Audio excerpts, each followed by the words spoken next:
Oh, ito naman mga kababayan, si Epifanio Labrador, ang hari ng mga kasinungalingan, ang vlogger na nagtapang-tapangan, ngunit ang katotohanan ay supot naman. Yun ang mga kababayan, bago tayo magpatuloy sa ating pag-uusapan, babati muna tayo ng magandang hapon sa aking mga subscribers, sa aking mga viewers. Maraming salamat sa inyong suporta. Shoutout sa inyong lahat.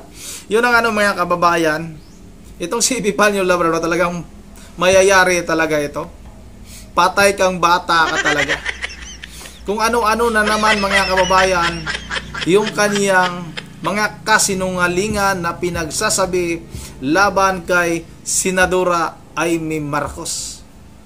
Amy Lacson na daw mga kababayan. Naku po. Pag ito, malaman ito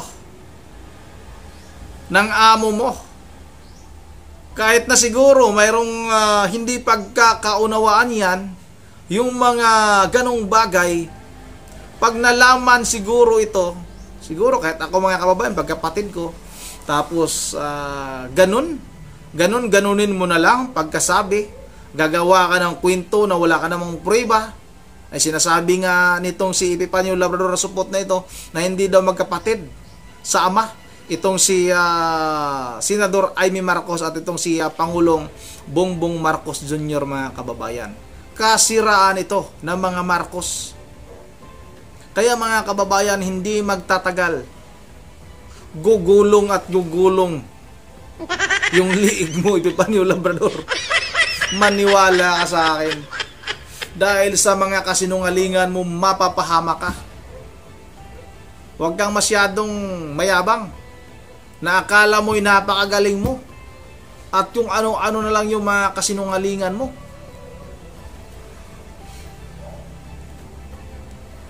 Si Gerald Torre mga kababayan, talagang pinagtatanggol din nitong si Epifanio Labrador. Kung sino yung mga masasama, yan yung ipagtatanggol ng demonyo din. Pag demonyo ang magsasalita, yung ipagtatanggol siyempre yung mga masasama. Katulad nitong si Gerald Torre, napakasamang tao, napakasamang general, napakasinungaling. Epifanio Labrador, sobrang sinungaling. Kung may sinungaling pa kay Satanas, mas sinungaling pa ito mga kababayan. Nagtapang-tapangan ka, tapos nakapismas ka naman. Tapos yung mikropono pa, nakatakip pa dyan sa bunganga mo para talagang katagalan ka talaga yung ulo mo. Pag nagsasalita ka dyan, ipapasok mo na yan sa sako para hindi ka na talaga makilala. Yung mga ganong klaseng tao mga kababayan, maniwala kayo sa akin, yan yung pinakaduwag na tao. Pinakaduwag yan. Huwag kayong maniwala sa mga supporters nitong si Epifanio Labrador na sinasabihin nitong si Epifanio Labrador na matapang siya. Huwag kayong maniwala niyan. Kaya nga nagtatakip ng mukha yan Kasi natatakot na makilala. Ibig sabihin, pag matatakot kang makilala ka, duwag ka. Ganun lang yan. Tapos yung ano-ano pa yung mga pinagsasabi niya. Mali-mali pa mga kababayan. Ito na. Huwag na natin itong patagalin. Sabay-sabay natin itong panoorin. Bigyan po natin ng matinding kumbaga talagang banat. Banat. Naalala ko, inaresto po ninyo si Pastor Kibuloy August 24, tapos na-promote kayo. Pero by the way, congratulations, na-promote pala kayo. Wala pang isang buwan, na-promote kayo ulit. So yan, nakita nyo naman mga minamahal ko mga kababayan, sa video pong ito, nabanggit po ni Amy Marcos o Amy Lacson yung tungkol po sa pag-aresto nito ni Police Major General Torre dito po kay Kibuloy. And after this, English speaking, Amy Lacson also mentioned that General Torre's rank had increased. If I'm not mistaken, nung tinutugis po ni General Torre itong si Kibuloy, kung di ako nagkakamali, ang rango po niya noon ay full-fledged colonel. Kasi merong senior superintendent. Yung senior superintendent parang dalawa yata yung flower. Pagka full-fledged general colonel na, yun yung tatlo na. So yun ay papunta na sa first brigadier general. Now, when he caught this Kibuloy, he was given a spot promotion. Dahil kung talagang hindi mo alam General na si General Torre, kaya nga tinatawag namin General Torre yan eh. General na noong itong si Torre nung inassign ito doon sa KOJC. Kaya ikaw Panyong, manood ka kasi ng balita. Huwag ka kasi puro tago ng tago. Nagtatago ka kasi kaya hindi mo alam yung mga nangyayari sa paligid. Lagi sa bagay mga kababayan, hindi mo rin talaga maaasahan ito na alam niya lahat ng mga nangyayari sa ating bansa dahil nga sa kanyang pagtatago. Takot talaga itong lumabas. Takot itong magpakita kaya hindi niya alam. Ito patuloy natin to. Kung titignan po natin mga kababayan, hindi po basta-basta yung kanyang naging karanasan o kanyang mga naging trabaho noong panahon po na hinuhuli niya po itong si Kibuloy. Hindi talaga basta-basta yung karanasan. Dahil nagbitbit siya ng 3,000 mga kapulisan. Biruin nyo ba naman mga kababayan? Teka lang, charge ko lang to. 3,000 tapos hanggang doon sa huling araw, umabot ng 5,000 pulis. Talagang hindi basta-basta yung kanyang karanasan pag ganyan. Isang pastor yung hinuli nila. Pero yung pulis na kanyang kasama, umabot ng 5,000 mga kababayan. Akala mo ba isang terorista yung hinahanap nila? Akala mo ba yung mga armado yung mga nasa paligid ni Pastor Kibuloy? Yung mga nanon, mga pastor, mga tawag nito mga kababayan, yung mga hawak-hawak noon, hindi mga baril, mga Biblia. Tapos nagpapadala ka ng ganong karaming pulis. At hangang-hanga naman itong si Impan yung supot na ito kay General Torre. Basta supot ya talaga, wala ka talagang maayos na pag-iisip. Kasi po tayong lahat dyan.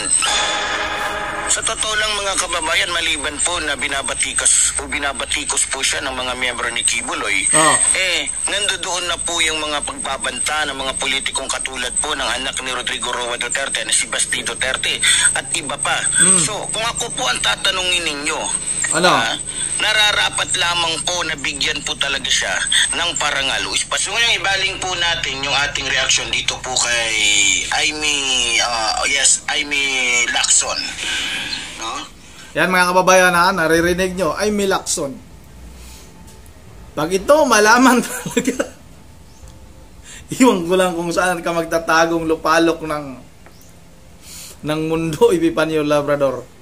Magbihis ka nga ng ng tawag nito, yung Amerikana mo, gusot-gusot yan, tawag nito, i-plancha mo yan. Gusot-gusot at hindi magkasya, hindi naman sa'yo yan sinusungkit mo lang sa kapitbahay mo yung hindot ng hayop ka. So, alam mo, Aimee Lacson, iyang-iya naman kami sa'yo, no? Talaga hiya ka talaga? Iyang-iya kami sa'yo. Ikaw nga nagtataka ang mga Pilipino, paano ka naging senador? Gayong isa kang traidor. Paano naging senador? Alam naman natin Marcos yan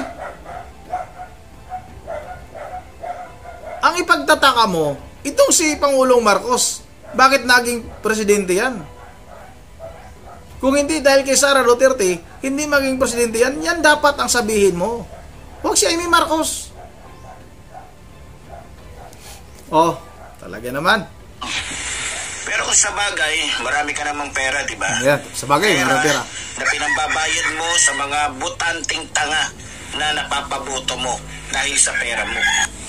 Kinukutya mo si General Torre na nagkaroon siya ng mataas na rango para lang malaman mo, Aimee Marcos, karapatan niya yun dahil sumusunod siya at gumaganap siya sa kanyang trabaho na walang pag-aalinlangan at walang pagtatraidor sa bansang ito.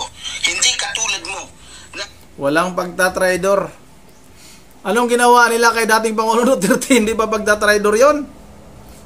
Isinuko yung soberenya ng Pilipinas doon sa ibang bansa. Hindi ba pagtatraidor yan?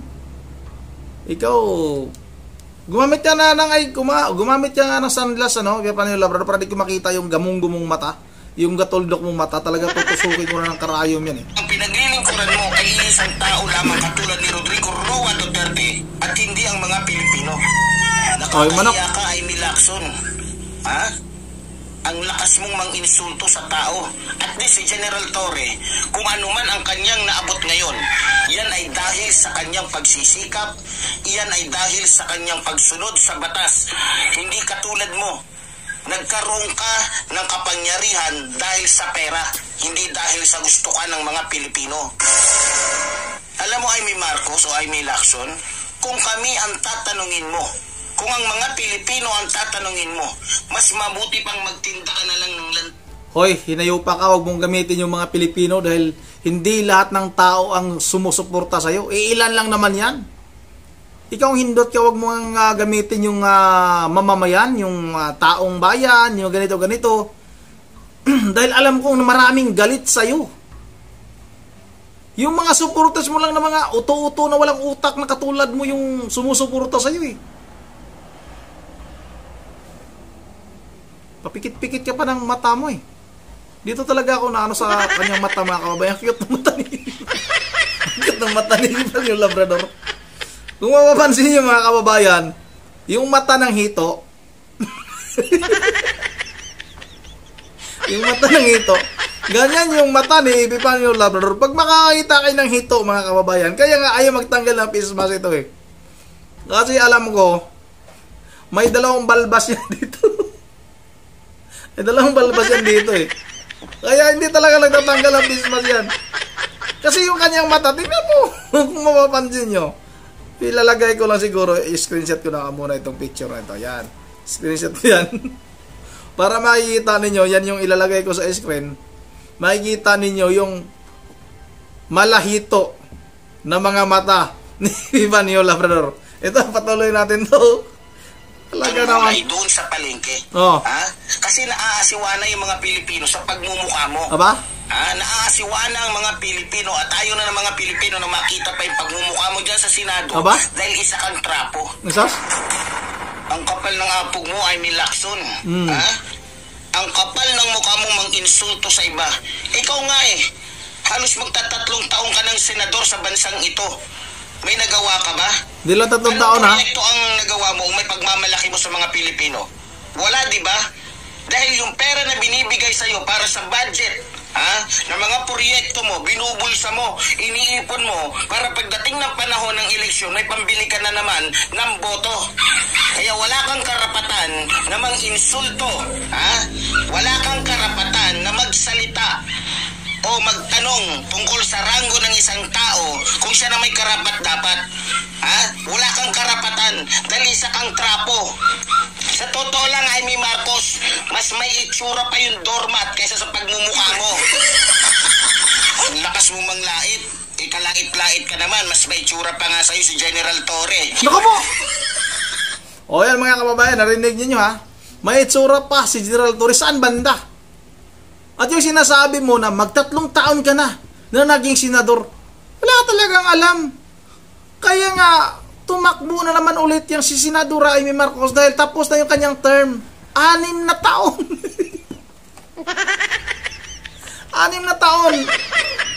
Panyong? 6 na taon yung term ng isang senador. Hindi mag3 taon. Wala kang alam. Antindi mo naman talaga, Panyong. At yung sinasabi mo na anong itsura ni Senador Amy Marcos, parang durmat. Samantalang yung mukha mo, yung damit mo, yung hapismas mo, yan yung mga parang durmat yan. Ang lakas mo ang lahit ito itong tao na ito. Akala mo kung ganyan lang naman yung itsura natin, huwag na tayo manglait.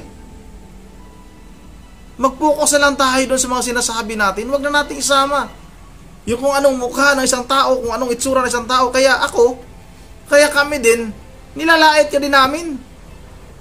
Kasi ikaw yung lait ng lait sa mga tao. Itsura mo naman, hindi naman kaaya-aya. May kurikum ka na nga eh. Kaya lagi ka ano ba tawag dyan? Amerikana ba yung tawag dyan? Hindi naman Amerikana yun. Ikaw, may mga kurikum ka na sa kamay. Pakita mo ulit yung kamay mo. Hamunin kita. Pakita mo yung kamay mo. Di ba dumami yung kurikum mo, yung sangla mo, yung kitong. Di ba dumami yan? Nasa braso na yan. Kaya lagi na nakasuot ng mahabang manggas yan. Ikaw, Panyong, huwag kang nakakarma ka na dahil sa mga ginagawa mo. Ito lang ginagawa sa yung tao, pinagmumura mo. Kaya dapat ka rin pagmumurahin. Kung maaari nga lang, tusukin ko yung mata mo ng karayom, yung mata mong parang yung mata mong parang Tawag ito, yung sinabi ko na mga kababayan, parang hito. Yung malahito mong mga mata. At yung ilong mong parang palwa. Ano bang palwa mga kababayan? Alam nyo ba? Yung sa niyog. Yung dapang-dapa. Alam mo, 3 butas yung ilong niya. Yun na mga kababayan, ganito na lang muna. At bago tayo magtatapos ay mag-shoutout lang muna tayo. Shoutout muna tayo kay Ma'am Berje Religious ng Pulilan, Bulacan. At sa lahat ng ating mga masusugid na taga-panood, kay Ma'am Joyce ng Japan, kay Ma'am Idisa Borbe, kay Ma'am Michelle Bolima, kay Sami Trabajada Cover, at kay Mike Abi pala. Isa pa yun. Grabe itong si Mike Abi, itong si Epipanyo Labrador. Sabagay, mas mautak pa itong si Mike Abi. Sa totoo lang mga kababayan, hanga ako kay Mike Abi kasi magaling ito si Mike Abi. Kaso nga lang, ang galing ni Mike Abi hindi ginagamit sa katinuan, kabutihan. Ginagamit yung karunungan ni Mike Abi sa kasinungalingan. Samantalang itong si Epipanyo Labrador, yung kanyang kabubuhan ay ginagamit niya din sa kanyang kasinungalingan. Kaya yung kanyang kasinungalingan ay puro kabubuhan. Mag-3 taon ka na dyan sa Senado. Kumandidato na nga ulit. Ibig sabihin, hindi mo ba alam kung ilang taon yung term ng isang senador? Akala mo ba kagawad yan ng barangay mo? Kapitan yan ng barangay mo? Mayor yan ng bayan mo? 6 na taon. Panyong para malaman mo. Hindi 3 taon. Shoutout tayo kay Alexander Malalin. Dito may bandang baba. Shoutout na rin kay May Robinson Kyuska Naga. Shoutout kay Rabinos Bird, kay Jocelyn Peria, at kay Federico Mangino, at kay Alfredo Banlos Jr., kay Pearl Manigo, kay Maduds Mislang, shoutout, kay Arms Kipardelio, kay Ako lang to, at kay Erika Sabate, at kay Jeremy Laurel. Tats Walker, shoutout sa iyo, Tats Walker. Baka drama lang yan na din pagka baril na yan, buhay pa. O nga, drama talaga. Klarong-klaro naman na drama yung pagkabaril niya, no? Ni Kiron Espinosa. Yun ang dito na lang muna. At once again, this is Ronde TV, mga itala at God save.